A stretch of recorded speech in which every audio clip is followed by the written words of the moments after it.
ખેતી કિસાની જે બી ખેતર ખેડતા માણસો બી બે વસ્તુની ખાસ જરૂર પડે દોસ્તો. બે વસ્તુ ખાસ ના હોય તો આપણે ખેતી નહીં કરી શકીએ. આ લીલું કઈ ગયેલી એ બી બળદિયા છોડવા માટે આવી છે. બળદિયા અને ટ્રેક્ટર બે વસ્તુ આપણને ખાસ જોઈએ. ખાસ બે વસ્તુ હોય તો આપણી ખેતી સારી રીતે જેમ જોઈએ એમ થઈ શકે છે. અત્યારે આ છૂટા છોડી દેતા એટલે એ સર્વ જશે, ચાલી ગયા. હવે આની છોડે છે એટલે ઊભો થઈ ગયો ને, આવી રીતે ઊભો થઈ જાય. હવે આને ખબર પડી કે મને છોડે છે, હવે લીન ચાલી ગયા. તો આવી રીતના એવી જાનવર બહુ સમજદાર છે. એ પણ આ રીતે હાલી ગયો, પેલો પણ ચાલી ગયો. હવે આખો દિવસ શરીરને દાવતા હશે. આવી રીતે ટ્રેક્ટર બી હાથે જોઈ, કલટી હાથે આપણે વાવણી કરતી વખત બી આપણને તકલીફ ના પડે દોસ્તો. આજના બ્લોગમાં આગળ જોતા રહેજો અને બ્લોગ સારો લાગે તો લાઈક શેર કોમેન્ટ જરૂર કરી દીજો. હવે આ બળદિયા સરવા જઈ રહ્યા છે અને મેં બ્લોગની શરૂઆત કરી દીધી છે, તો લાસ્ટ તક વોચ કરજો, મજા કરજો. ચલો શરૂ કરો.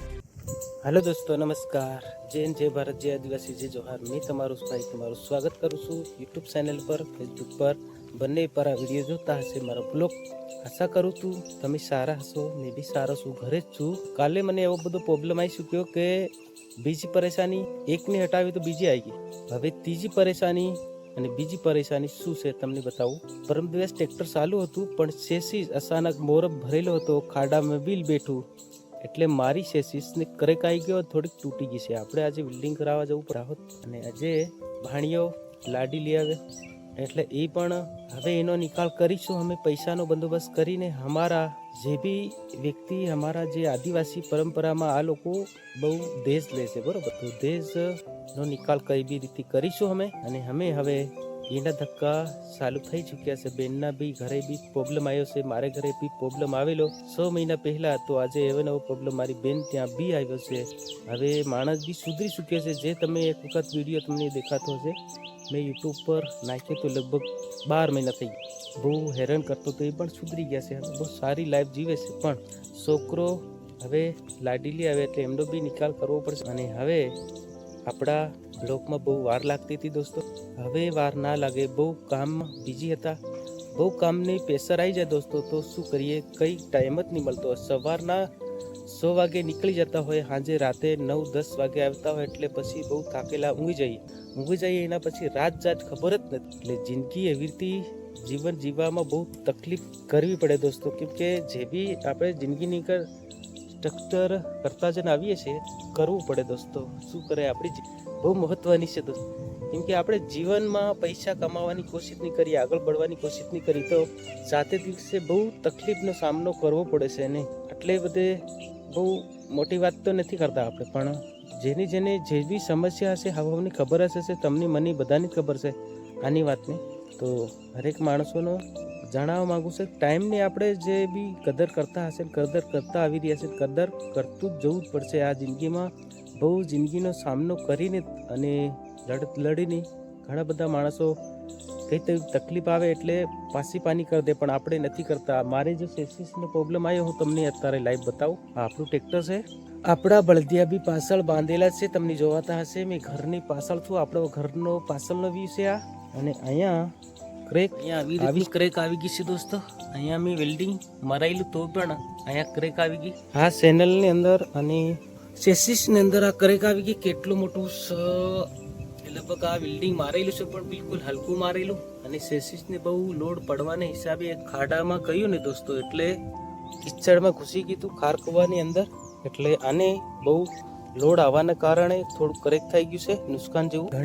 ઘણી બધી ધ્યાન રાખીને જ કામ કરીએ તો પણ આપણે કૂદી જવાય દોસ્તો. પાછળના વ્હીલ આપણથી જોવાતા નથી, આગળ જે બી દેખાય છે આપણે જોઈએ છે, પણ છતાં નથી જોવાતું. ઘણા માણસો, ઘણા ડ્રાઈવરો સાથે આવી રીતે પ્રોબ્લેમ ઊભી થાય. માણસોની તો ઘણી ધ્યાન રાખવું છે, પણ છતાં આવું થઈ જાય, શું કરવું.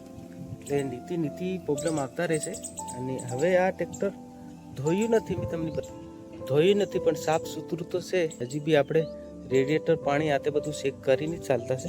આમ તો બીજી કોઈ તકલીફ નથી આવી, બહુ સારું છે. અહીંયાનો બી ભાગ બહુ તમને વિડીયોમાં બતાવ્યો તમે, એ પણ સારું છે. ટાયરો બિલકુલ કમજોર નીકળ્યા દોસ્તો, ટાયરોમાં તકલીફ છે દોસ્તો.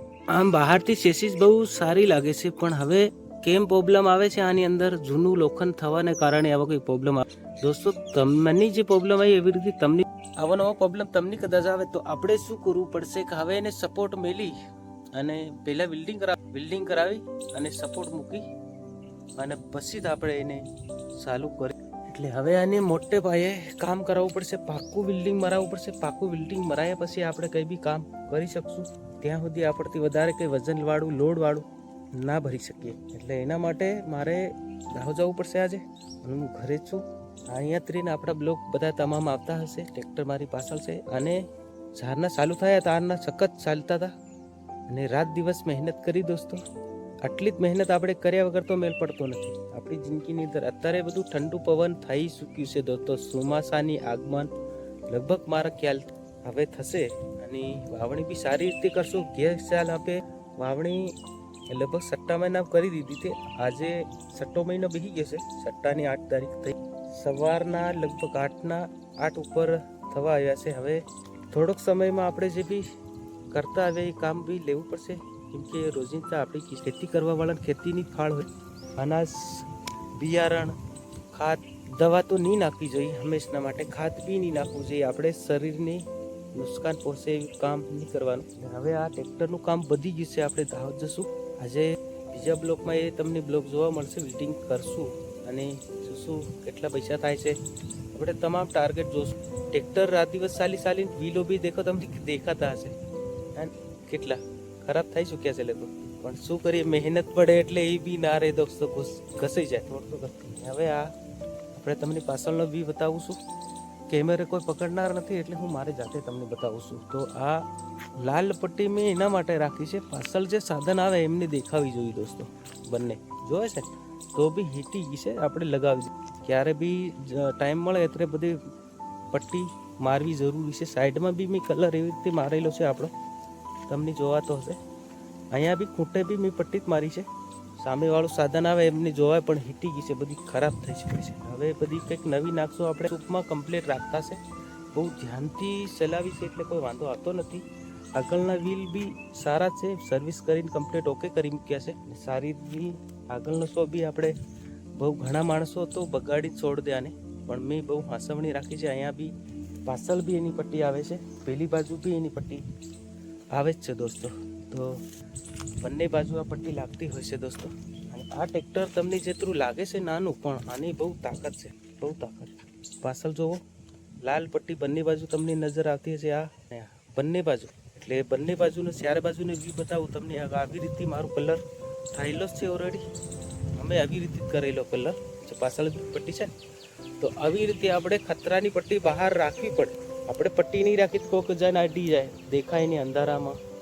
આ પટ્ટી શું છે, લાઇટની અંદર બહુ સલકાટ મારે ને દેખાય એટલે ખતરાની ઘંટી લાગે એટલે લોકો શેતી જાય, થોડાક દૂર ચાલે. આપણનો સાધનની જેવી ટાળો આપી દે.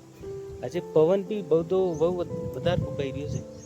ખિસકોલી સામે બહુ, અને એને બી જોવાની કોશિશ કરે પણ દૂર ભાગે આપણથી. માણસ છે ને એ તો જાનવર છે એટલે દૂર ભાગવું પડે. આજના બ્લોકમાં જે બી હું વાત કરી રહ્યો છું, બળદિયા બી બેઠા છે શાંતિ મારી પાસે, જોવે છે આ બેઠા શાંતિથી. હવે અત્યારે એમને ટાઈમ મળી રહ્યો છે બેસવાનો.